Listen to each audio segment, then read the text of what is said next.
আচ্ছা, আপনারা জনগণকে গণভোটে হ্যাঁ ভোট দিতে বলছিলেন রবিউল ভাই, মানে তখন কিন্তু এই কথা বলেন নাই যে আগে গণভোট সংসদ ও সংবিধানের অনুমোদন করতে হবে।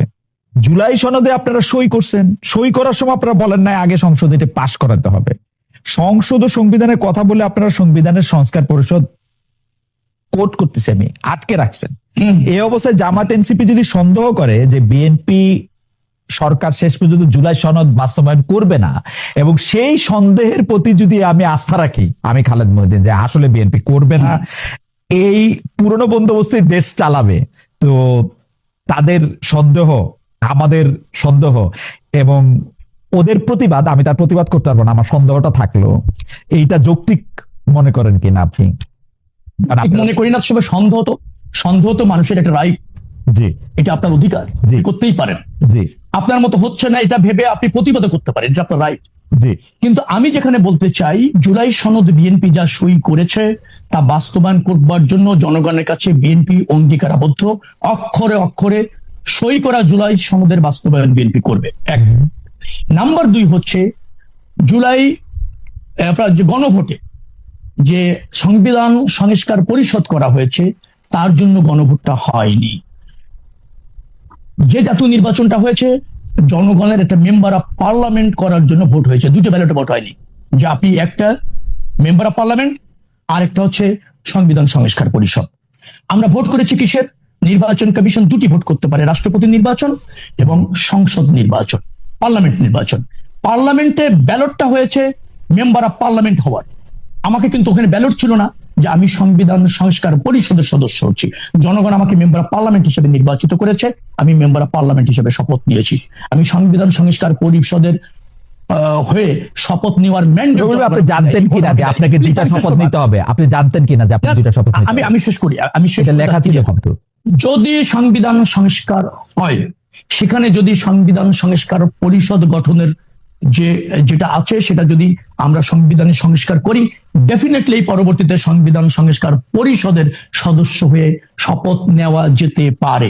বিএনপি কিন্তু বলেনি যে সংবিধান সংস্কার পরিষদে সদস্য হিসেবে আমরা শপথ নিব না। একই দিনে নেয়ার কথা বলেন। যে নির্বাচনটা হয়েছে আমরা প্লিজ, যে নির্বাচনটা হয়েছে সেটা আমরা সংসদ সদস্য হিসেবে নির্বাচিত হয়েছি।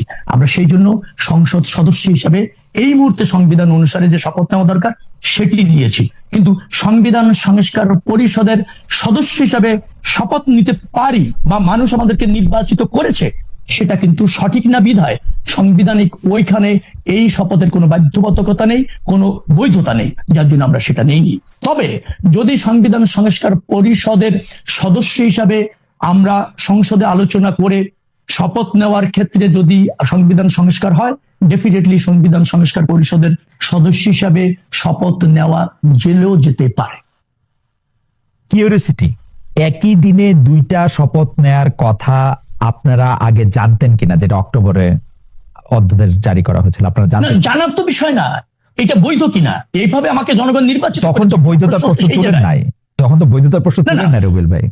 না, আমার কথাটা আপনি জানতেন কিনা সেটা আমাকে বলেন। দ্বিতীয় প্রশ্ন পরে, বৈধতার প্রশ্ন আপনি তো পাশ করার পরে বলতেছেন, মানে আপনাদের তো এই ভয় হয়তো ছিল যে এগুলি নিয়ে বৈধতা প্রশ্ন তুললে ইলেকশনটাই হবে না, তাই তো? না, ইলেকশন জনগণের দাবি, ইলেকশনের বাইরে যাওয়ার কোনো সুযোগ কারো নাই, না অন্তর্বর্তীকালীন সরকার, না হচ্ছে রাজনীতিবিদদের।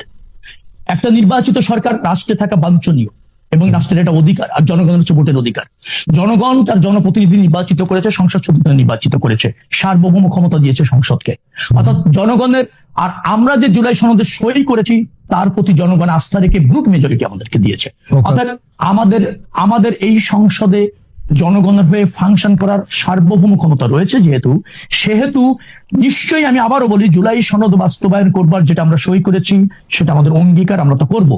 কিন্তু সেটার মানে এই নয় যে আপনার মানে একটা দাবি যেটা আমরা সই করিনি এবং এই সংবিধান সংস্কার পরিষদের কোনো অংশটাই আমাদের জুলাই সনদে ছিল না, অথবা আমরা ওটা সই করিনি। এখন আমরা সংসদে যাব, আলোচনা করব, মেম্বার অফ পার্লামেন্ট যদি মনে করে ইয়েস ওটারও প্রয়োজন আছে, তখন আমরা যদি মেজরিটির ভিত্তিতে অথবা 2/3 মেজরিটির ভিত্তিতে ওই অংশটা সংবিধানে কারেকশন করা হয়, ডেফিনেটলি সংবিধান সংস্কার পরিষদের সদস্য হিসাবে শপথ নিয়ে তারপর সেটা বাস্তবায়ন করা যাবে। আমরা না করছি না তো, আমরা বলছি না তো শপথ নিব না। আমরা সাংবিধানিক ধারাটা অব্যাহত রাখতে চাইছি, এটা খুবই জরুরি এবং এটা রাখার জন্য জনগণ আমাদের ম্যান্ডেট দিয়েছে। অতএব সংসদে আলোচনা হবে, ডেফিনেটলি বিরোধী দলের বন্ধুরা যারা আছেন তাদের একটা আবেগ আছে, আমাদেরও আবেগ আছে। আমরা রাষ্ট্র ব্যবস্থাপনা পরিবর্তন চাই, সাংবিধানিক অনেকগুলি সংস্কার করার প্রয়োজন হচ্ছে, এটা আমরা অনুধাবন করি। কিন্তু কি প্রক্রিয়া হবে, জনগণ যেহেতু ম্যান্ডেট দিয়েছে, আলোচনা করে যেটা রাষ্ট্রের জন্য কল্যাণ, রাজনীতির জন্য কল্যাণ, জবাবদিহিমূলক সরকার প্রতিষ্ঠার জন্য প্রয়োজন, ডেফিনেটলি বিএনপি তাই করবে।